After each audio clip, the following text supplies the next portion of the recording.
हूं आपके साथ अनुष्का और आप देख रहे हैं ARA6 न्यूज। रामबन से सज्जाद रोनियाल की रिपोर्ट। विधानसभा चुनाव से पहले एक महत्वपूर्ण घटनाक्रम में पूर्व सैनिक कर्मी इसहाक अहमद ने बनिहाल निर्वाचन क्षेत्र में नेशनल कॉन्फ्रेंस NC को अपना समर्थन देने की घोषणा की है। इसहाक अहमद जो पिछले 1 साल से कांग्रेस पार्टी के साथ जुड़े हुए हैं, उन्होंने एक सार्वजनिक बयान में यह घोषणा की जो क्षेत्र की राजनीति में गतिशीलता में संभावित बदलाव का संकेत देता है। अटकलें लगाई जा रही हैं कि इसहाक अहमद जल्द ही कांग्रेस पार्टी से नाता तोड़ लेंगे और अपने समर्थकों और मतदाताओं के साथ औपचारिक रूप से NC में शामिल हो जाएंगे। बनिहाल में स्थानीय लोगों के साथ इसहाक अहमद के प्रभाव और जुड़ाव को देखते हुए इस कदम का चुनावी परिदृश्य पर काफी प्रभाव पड़ने की उम्मीद है।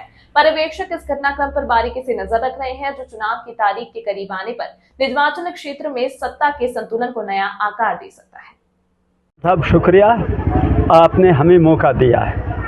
मेरा मानना है जितना वक्त गुजरता जाता है इतनी पार्टियां नई जन्म लेती हैं, लेकिन आपको पता होगा यहाँ नेशनल कॉन्फ्रेंस एक ऐसी पार्टी है जो 47 से ही यहाँ पे अरूज में है। और मैं समझता हूँ जो नेशनल कॉन्फ्रेंस ने यहाँ के लोगों के लिए किया, आपको पता है शेख मोहम्मद अब्दुल्ला 1953 में गिरफ़्तार हुआ, 1975 तक वो कैद में रहा। किस लिए रहा? वो जम्मू कश्मीर के लोगों की डेवलपमेंट के बारे में डिमांड करता रहा सरकार से। तो मैं समझता हूँ जो जम्मू कश्मीर में जो कुर्बानी दी है आज तक, वो दी है नेशनल कॉन्फ्रेंस ने। तो मेरा मानना है कि नेशनल कॉन्फ्रेंस मेरे ख्याल में लोगों में एक बेहतर जमात है और लोगों को इस बात को समझना चाहिए। अभी तक मैं किसी पार्टी के साथ नहीं हूँ, न मेरे ऐसे कोई ख्यालात हैं, लेकिन अब मैं फ़ैसला लूँगा ज़रा किस पार्टी के साथ जाऊँगा ये अगले 24 घंटे के अंदर। इसहाक साहब, आपने इससे पहले कहीं इंटरव्यू में बताया कि विकार साहब जो है गरीबों के मसीहा हैं, लोगों की मदद करते हैं और लोगों को विकार साहब को एतमाद देना चाहिए, उनको जो है सपोर्ट करना चाहिए।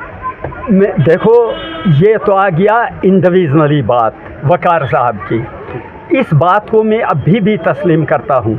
यहाँ 1960 से आज तक जितने भी MLA रहे हमारे पहाड़ में, मैं समझता हूँ यहाँ किसी भी MLA ने इतना डेवलपमेंट न किया, न यहाँ के गरीब लोगों की तरफ ध्यान दिया। वकार साहब ने, इसमें कोई शक नहीं है। बेशक उसमें जर्नली काम उसने नहीं किया जैसे रोड वगैरह, स्कूल बिल्डिंग्स वगैरह ये, लेकिन ऑल ओवर किसी भी गरीब को अपने फंड से उसने डेवलपमेंट करने की कोशिश की। उसने ये नहीं समझा कि ये मेरा वोटर है या नहीं है। तो मैं वकार साहब को समझता हूँ आज तक जितने MLA रहे, मेरे ख्याल में मौलवी साहब के बाद बेहतर, मौलवी साहब के समेत बेहतर MLA वकार साहब रहा, इसमें कोई शक नहीं। ये तो इंडिविजुअली बात है। इसहाक साहब, क्या कुछ हवा बढ़ रही है असेंबली हल्का इंतखाब बनिहाल की, जिस तरह से आज के इलेक्शन वगैरह देखने को मिल रही है?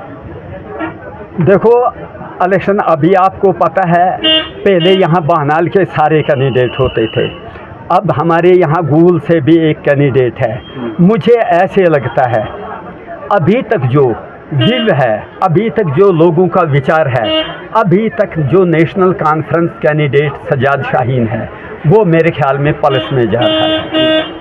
कहीं न कहीं विकार साहब भी काफ़ी तजुर्बे कर रहे हैं, आखिरी लास्ट आवर्स में वो कुछ भी कर सकते हैं, आपको क्या लगता है? देखो एक बात बताऊं, वकार साहब कुछ भी कर सकते थे, लेकिन बदनसीबी की बात है हमारे जो 16,000 वोटर थे ना, जो परस्तान साइड के, वो ज़्यादातर वकार साहब के लॉबी थे, तो वो चले गए रामबन के साथ। तो मुझे लगता है अब जो वोटर बचे हैं वहाँ, इनमें जैसे मेरा मानना है, मेरी जो रिसर्च है, अभी तहसील बनिहाल हो, पोगल, परस्तान, नील हो, तो इसमें सज्जाद शाहीन जो है इस वक्त तक पलस में चल रहा है, इसमें कोई शक नहीं। तमाम महत्वपूर्ण खबरों के लिए देखते रहिए ARA6 न्यूज।